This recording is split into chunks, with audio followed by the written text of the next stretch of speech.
are listening to the Moms in Business podcast, where we get real about all the things on balancing motherhood and still having a thriving business.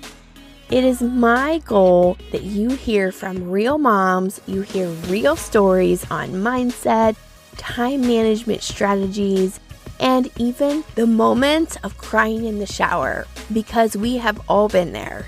I'm your host, Misty Shaheen, life and business coach for moms who want the freedom to live life on their own terms without sacrificing their health or family time.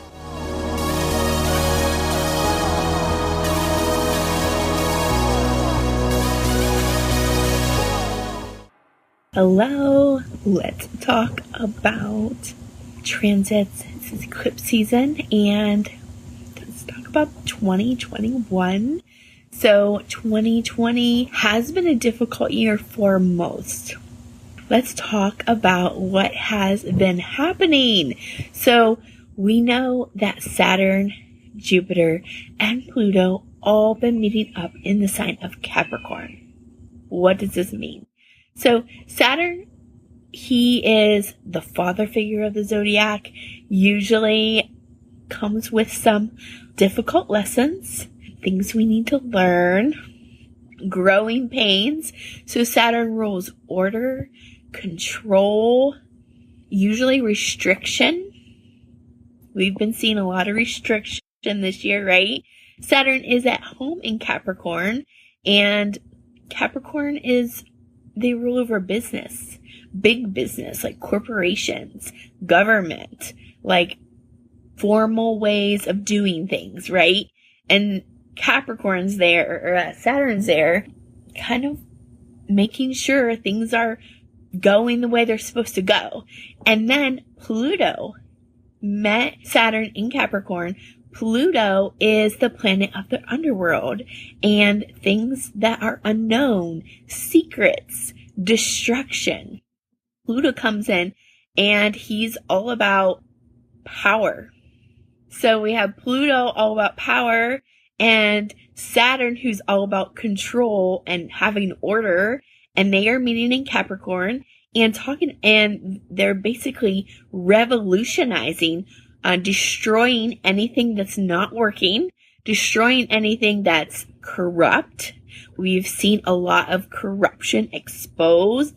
That is all of the energy of Saturn and Pluto in Capricorn most of 2020. So Saturn and Pluto met in January. It all started in January of 2020.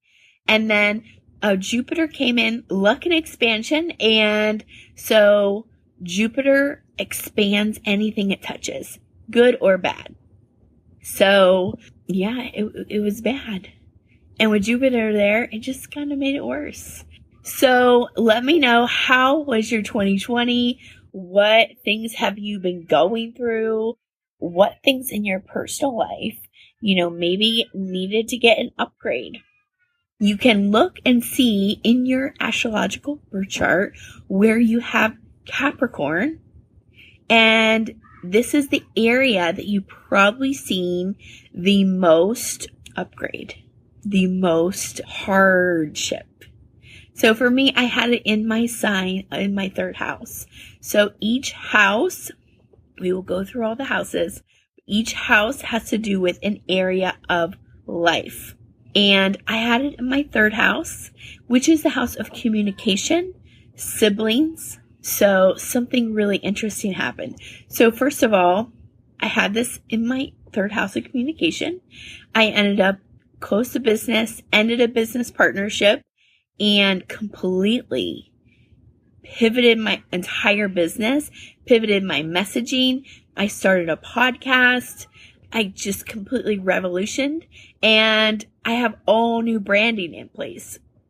And so that is the kind of Capricorn energy, like this Saturn, Pluto, Capricorn energy just came in to like bulldoze anything that wasn't working and is here to force you almost to make some changes.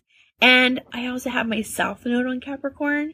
So it was a lot of hard lessons. So your South Node is something we cover in my private readings. Your South Node is what's comfortable for you. Your South Node is your wisdom, your life lessons, past lifetimes.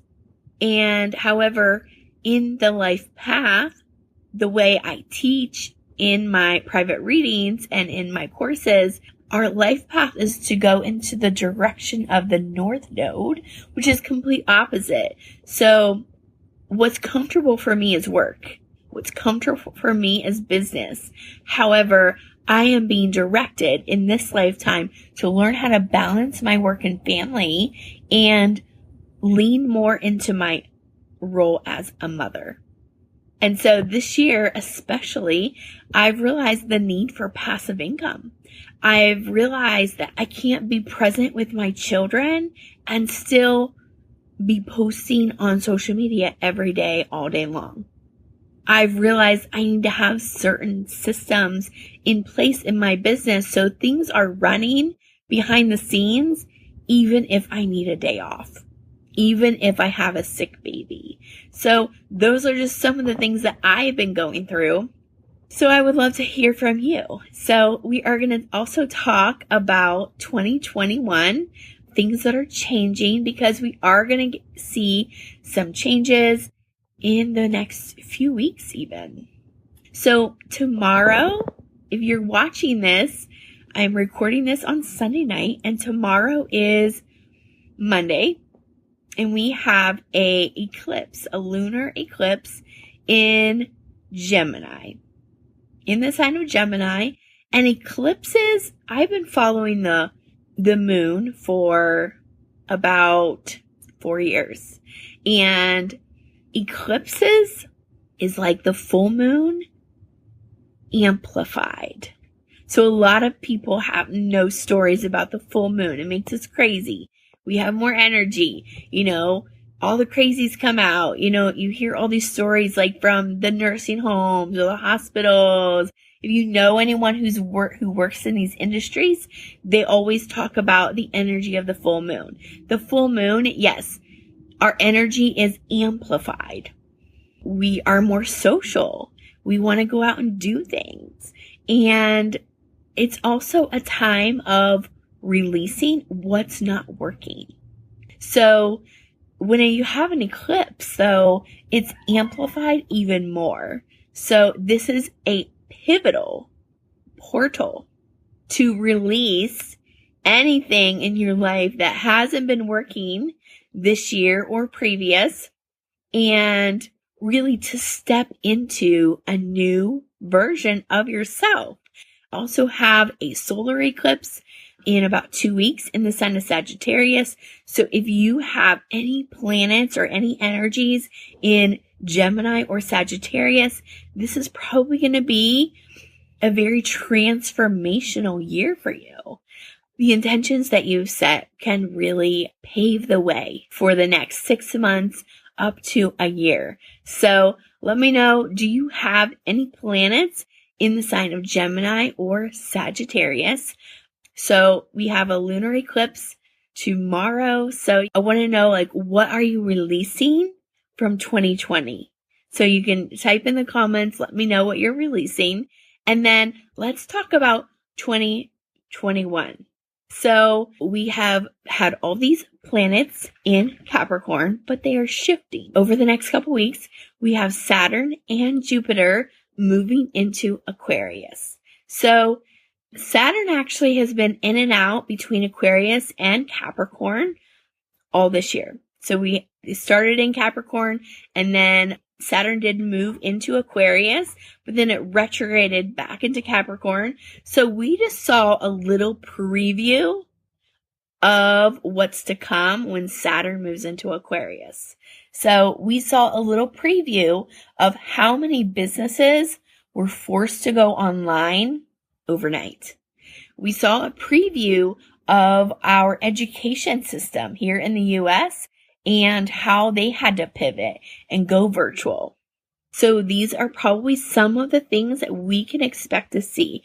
So Aquarius is the rebel of the zodiac, the genius, they are the innovator, and they are the humanitarian. So Aquarius is not interested in doing things the way it's always been done.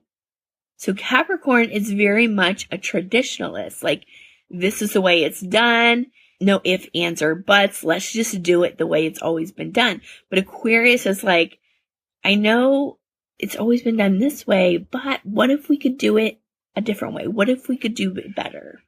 So Aquarius, they're known as the rebel. They don't care what people think of them. They don't really care how everyone else is doing it. They're like, well, I don't care. I want to do it this way. And if you have any Aquarians in your life, let me know. What is your personality like?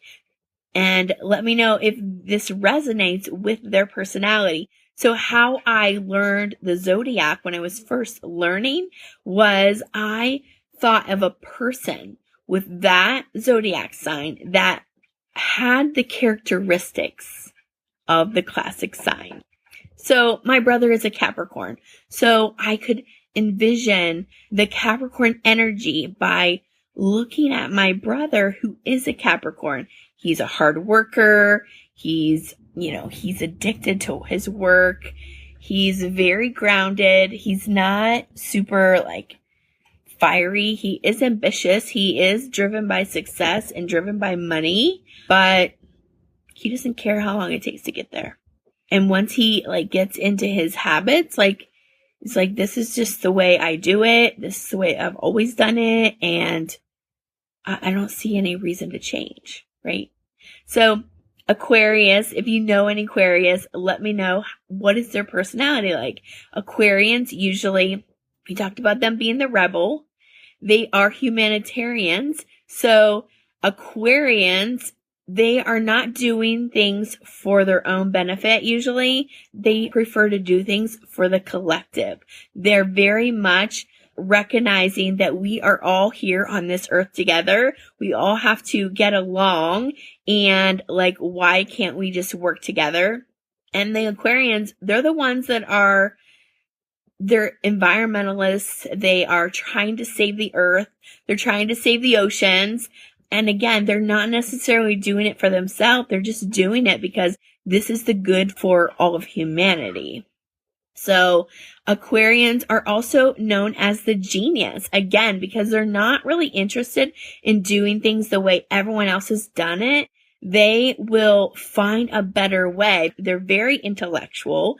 They're very smart. They're very well read, and they will figure out a way to do it better. So Aquarius rules over the internet, social media, again, any kind of social causes.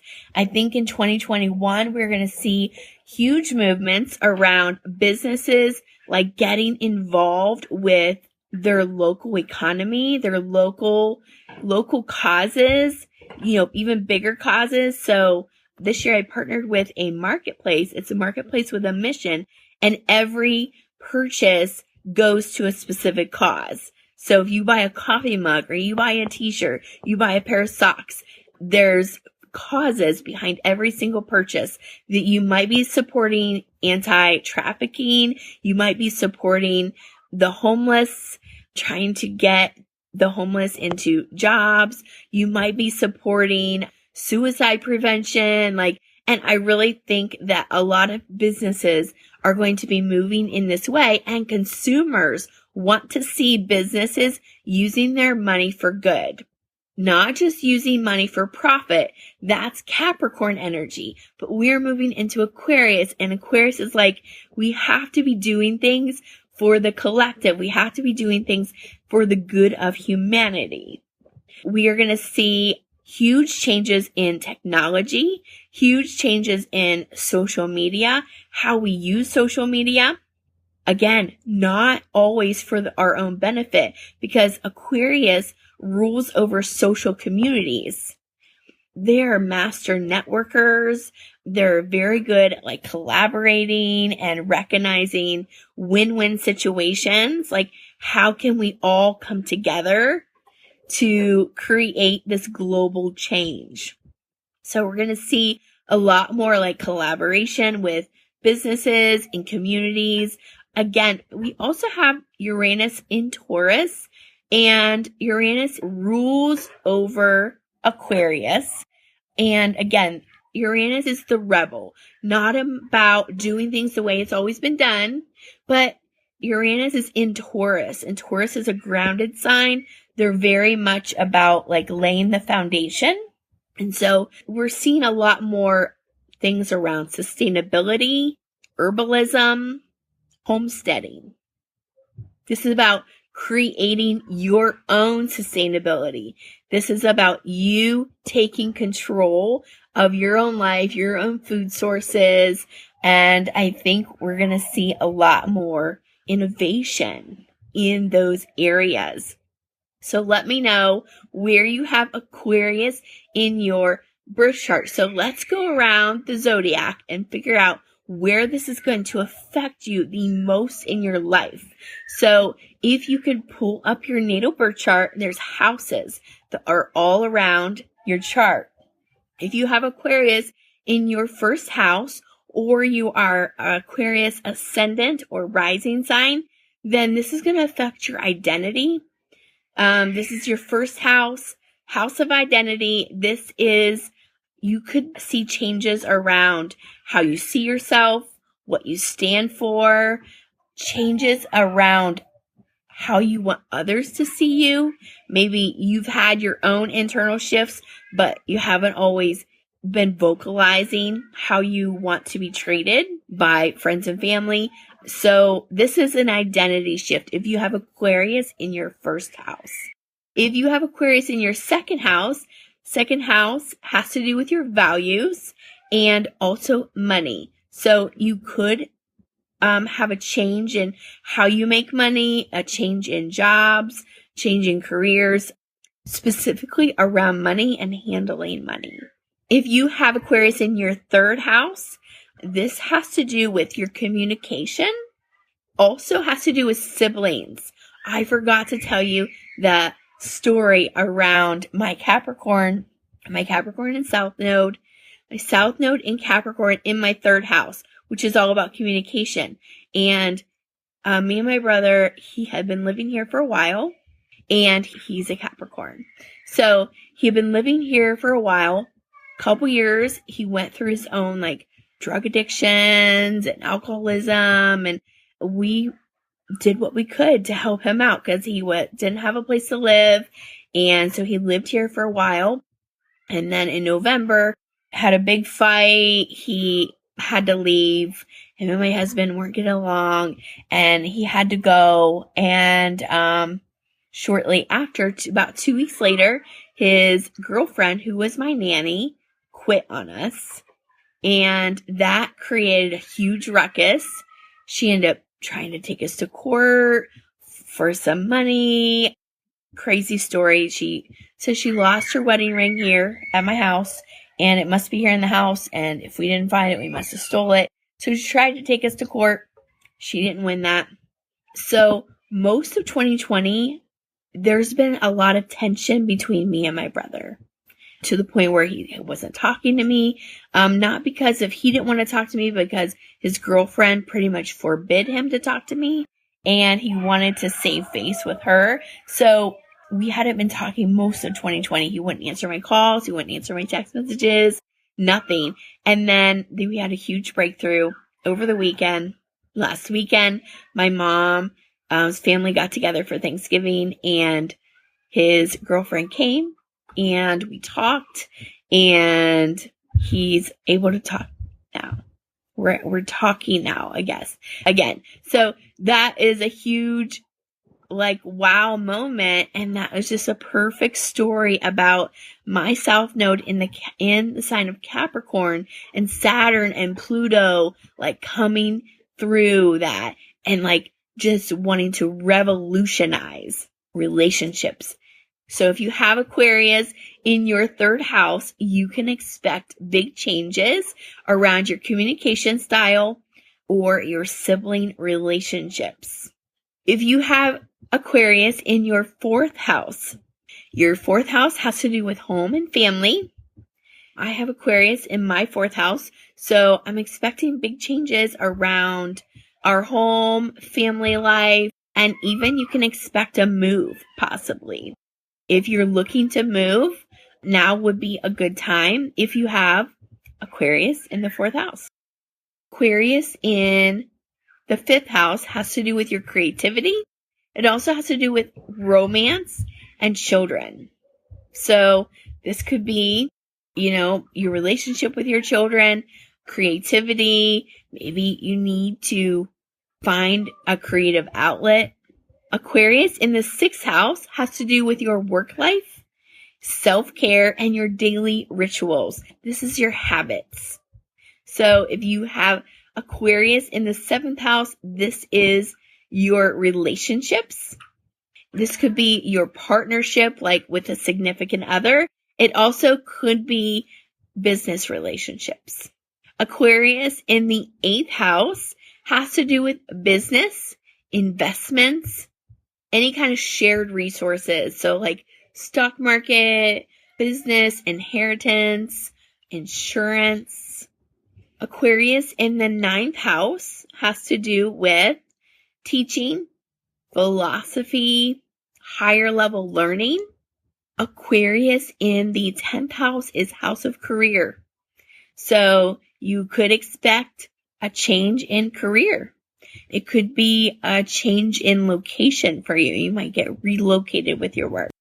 You might get brought to work from home. So that is definitely an Aquarius theme. And so if you have Aquarius in your 10th house, expect some changes to your work life. Aquarius in the 11th house. Aquarius actually rules the 11th house. So this is your social communities, social media, the internet. Aquarius in the 12th house. 12th house has to do with your subconscious mind, your limiting belief. And so this might be the year of really digging deep, working with your inner child, looking at those limiting beliefs and recognizing where they're holding you back. Okay, so next thing I want to talk about is the nodes. So I mentioned in my personal readings, we do talk about the South Node and the North Node, and they recently shifted. So we did have the South Node in Capricorn, the North Node in Cancer, which is the past few years, 2.5 to 3 years, we've been really looking at balancing our work and family life. It shifted, the North Node shifted to Gemini. So that means the South Node is in Sagittarius. So the big difference between Sagittarius and Gemini, they are both love to learn. The difference is Sagittarius is all about higher level learning. So like university level. Whereas Gemini is like, they like to dabble. They like to collect information. They might read an article here about this topic, and then an hour later they'll read an article about a different topic. They're also known as the whistleblower. They like to go out and tell everyone about it. So we are seeing a big shift collectively around less about higher level learning, and we're going to see more this big shift from, like, if you think about the online space, typically the internet is people like with degrees or they've been in marketing for a really long time. However, the collective energy that we are going through and we're shifting is we're going to a time where we actually want to hear people's views from all different genres, from all different backgrounds. We don't care about your background. We no longer care if you have a degree. When I grew up, when I went to school, they told us if you didn't have a degree, you probably weren't going to get a good job and you weren't going to make a good living and you weren't going to have like the lifestyle that you might want. You had to go to college. And we are shifting that, recognizing that you do not have to go to college to have a good life. So collectively, we are going to start to see more and more people sharing their stories, more and more people sharing their truth, even if they've never shared before. I would love to know how this is affecting you. And with this North Node, South Node, we are going to see a lot more people coming online, and people who are regular people who maybe don't even have a degree. They've never thought about owning a business before, and all of a sudden they're writing a book, or all of a sudden they have their own YouTube channel or their own podcast, or they're getting interviewed on podcasts. It's no longer about the size of your audience or how many letters you have behind your name. It's more going to be about, do you have a story to share? And, how can we connect with you and allow you to share your story and impact people who need to hear it? So, love to know how this is landing, and I'm running a special. If you want to know how this energy is affecting you personally, I'm going to do private yearly forecasts. So pre-sale right now is $10, and I will give you a rundown month by month of what you can expect in 2020 and how this is affecting you, the cosmic energies, and how it's going to affect your year. So we're going to do an overview as well as like a breakdown throughout the year. So let me know if you're interested in that, and I'll get you the link, and you can shoot me over your birth chart, and I will get that ready for you. Did you love this episode? I would love to connect with you and hear all of your ahas. Do me a favor, take a screenshot right now. Tag me on IG your biggest takeaway. You can find the podcast at momsinbiz_podcast. And if you haven't joined the party yet, we are hanging out over on Facebook. We have a private group called Moms in Business, and this group is all about connection, community, and collaboration. So if you haven't joined us yet, please do come over and join in on the conversation.